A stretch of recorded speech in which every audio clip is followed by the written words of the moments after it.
je te préviens qu'on n'adore pas la maison. Ce qu'on va faire à la Kaaba, ça s'appelle le pèlerinage. C'est des rites, des rites que le prophète nous a enseigné, que Abraham nous a enseigné qu'on doit faire. La première chose à mentionner, c'est que Abraham, dont le monsieur fait mention, ne peut pas être le même Abraham que nous lisons dans la Bible et dans l'Évangile. Dans la Bible, Abraham n'a jamais enseigné à sa descendance, ni à Isaac, ni à Jacob, un quelconque pèlerinage à la Mecque. Donc, c'est votre Abraham à vous, un Abraham islamique. N'associez pas Abraham de la Bible à cette pratique purement idolâtre. Tu vois, non? C'est des rites, on n'adore pas. C'est-à-dire, on fait 7 fois le tout comme le tout de lamentation. Par exemple, les Juifs, là, si tu as connu l'histoire du mur de lamentation, Voici encore une pratique que le monsieur veut associer à la Bible. Lorsque les musulmans vont à la Mecque, au pèlerinage, ils font 7 fois le tour de la Kaaba. Et le monsieur veut associer cette pratique à la Bible, au mur de lamentation. C'est archi faux. Les 7 tours que les musulmans font à la Mecque autour de la Kaaba étaient une pratique des païens, des idolâtres au temps pré-islamique. À cette époque, les païens couraient 7 fois pour adorer les 7 dieux planétaires qui, selon leurs croyances de l'époque, circulaient 7 fois autour de la Terre. Donc cette pratique n'a rien à voir avec la Bible, n'a rien à voir avec la Torah. C'est purement et simplement de l'idolâtrie. tu verras ce qui s'est passé là-bas. Voilà. Donc les tours qu'on fait là, c'est des tours symboliques. Voici un passage qui montre encore une pratique idolâtre que les musulmans font à la Mecque. Sahih al-Bukhari, le numéro 3847. Je lis le texte. D'après Quraib, la franchise d'Ibn Ibas, ce dernier dit, le fait de trop courir pendant le rite du Saï dans le lit de la vallée entre As-Safa et Al-Marwa n'est pas recommandé. Cela se pratiquait seulement par les Arabes de l'ignorance qui disaient « Nous ne traversons le lit de la vallée qu'à une allure accélérée ». Lorsque les musulmans vont à la Mecque aujourd'hui, ils font des va-et-vient entre 2 montagnes, appelées As-Safa et Al-Marwa. Or, ce texte nous dit bien que cette pratique n'est pas recommandée. Pourquoi elle n'est pas recommandée? Voici la réponse. Cela se pratiquait seulement par les Arabes de l'ignorance. Ce sont les païens, ce sont les idolâtres qui faisaient cette pratique-là. Aujourd'hui, les musulmans qui vont à la Mecque continuent à faire des tours entre ces 2 montagnes, As-Safa et Al-Marwa. C'est purement et simplement de l'idolâtrie. C'est des adorations, pas à la maison, mais des adorations, c'est des rites. Voilà, on va dire des rites que le prophète nous a enseigné de le faire. Maintenant, la pierre là, que tu vois que les gens veulent aller toucher là.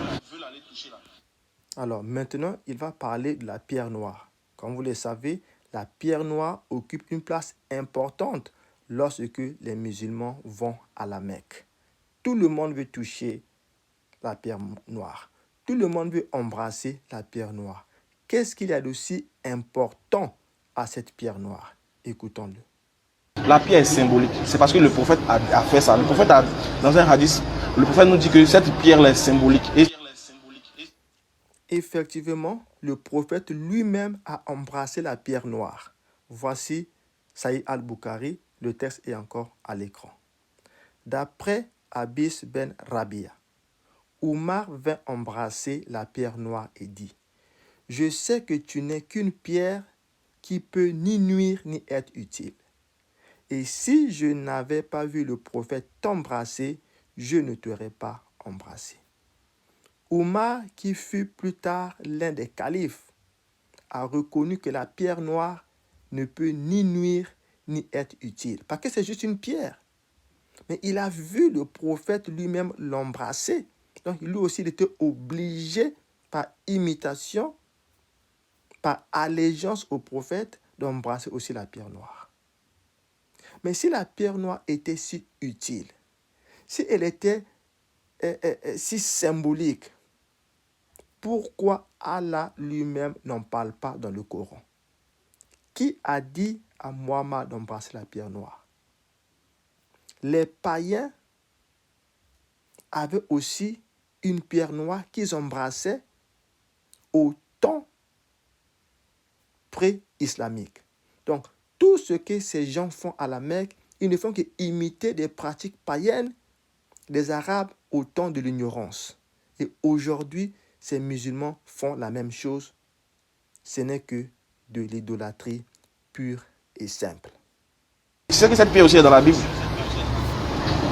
Tu sais que la Bible a annoncé cette pierre-là. Voici un mensonge, la mauvaise foi, la manipulation. Il dit que cette pierre noire a été annoncée dans la Bible. C'est faux et c'est archi faux. La Bible ne fait mention d'aucune pierre noire que les Juifs ou les chrétiens doivent embrasser. Montre-nous le passage dans la Bible qui parle de la pierre noire et que nous devons embrasser et que nous devons toucher pour que nos péchés soient pardonnés. Ça, c'est le mensonge. Ça, c'est la manipulation. Donc, c'est un truc symbolique que toute personne veut toucher de manière symbolique. C'est pas que quand tu touches pierre là, ça efface tes péchés puis tu t'en vas au paradis. Hein. Non. Comme le prophète a fait. Voilà, il ne sait même pas que certaines sources islamiques disent bel et bien que la pierre noire expie les péchés. Voici le texte. Il a été rapporté qu'Ibn Umar a dit: j'ai entendu le messager d'Allah, paix et bénédiction d'Allah sur lui, dire: les toucher tous les deux, la pierre noire et Al-Qur'an al-Yamani, est une expiation pour les péchés. Rapporté par Al-Tirmidhi, le numéro 959, c'est-à-dire a été classé comme Hassan, c'est-à-dire faible, par Al-Tirmidhi, et comme authentique, c'est-à-dire Sahih, par Al-Hakim. Donc, vous voyez que selon certaines sources islamiques, la pierre noire pardonne bel et bien les péchés. Alors, quel est le passage de la Bible qui montre, qui dit que la pierre noire pardonne les péchés? Donc, les amis, tout ce que ces musulmans vont faire à la Mecque, ce n'est que de l'idolâtrie. Ils imitent des pratiques des Arabes, de l'ignorance, des pratiques des temps pré-islamiques. C'est pur et simplement de l'idolâtrie. Et le prophète nous a recommandé, il dit vraiment, ça sera une chance pour quelqu'un de pouvoir toucher cette pierre-là. Donc, le prophète leur a recommandé, ce serait une chance pour quelqu'un de toucher cette pierre. Voilà pourquoi les musulmans se tuent pour toucher la pierre, pour embrasser la pierre. Ce n'est plus Allah qui donne la grâce, qui fait la faveur, mais c'est la pierre noire qui apporte la chance. Voici les